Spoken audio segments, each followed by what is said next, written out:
नमस्कार. काय कार्यक्रम होता आता इथं? पवार साहेब कार्यालयाचं उद्घाटन करायला ते सभा आहे त्यांची. कार्यालय कोणाचं? राष्ट्रवादी काँग्रेस पक्षाचं. तुषारभाऊ थोरात का? तुषारभाऊ थोरात. काय वाटतंय पवार साहेबांनी कोणाला तिकीट दिल्यानंतर या तालुक्याचा आमदार पवार साहेबांनी या तालुक्यात जर उमेदवारी दिली तर तुतारीच्या यांनी तर सत्यशील दादा आणि मोहित शेठ धमाले बहुमताने विजयी होतील. नाही, उमेदवारी एकालाच भेटणार ना, कोणाला भेटली पाहिजे? मोहित शेठ धमाले. मोहित शेठ धमाले यांना. सत्यशील दादा का कारखाना आहेच. हां, मोहित शेठला दिली तिकीट तर विजयी होतील, नक्कीच होतील. पवार साहेबांचं जंगी स्वागत इथं झालेलं आहे, सगळेच मान्यवर होते. तर मोहित शेठला तिकीट दिल्यानंतर विजय होतील असं का वाटतं तुम्हाला?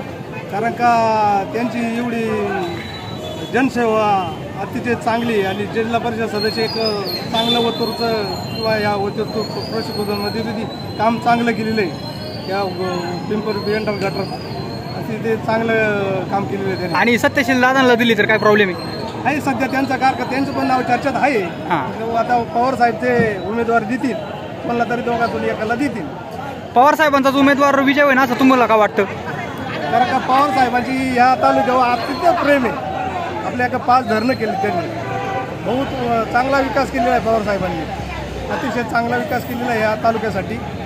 स्वर्गीय वल्लभ स्टेट बँके त्या काळात त्यांच्याकडे होते, त्यांनी सुद्धा चांगला तालुका घडवलेला आहे आणि पवार साहेब हे उमेदवारी दिल्यावर घडवतील. तुमचं काय मत आहे? तुम्ही म्हणताय मोहित दादाला तिकीट दिलं पाहिजे, दोघं जण रेसमध्ये असं तुमचं मत आहे? हो.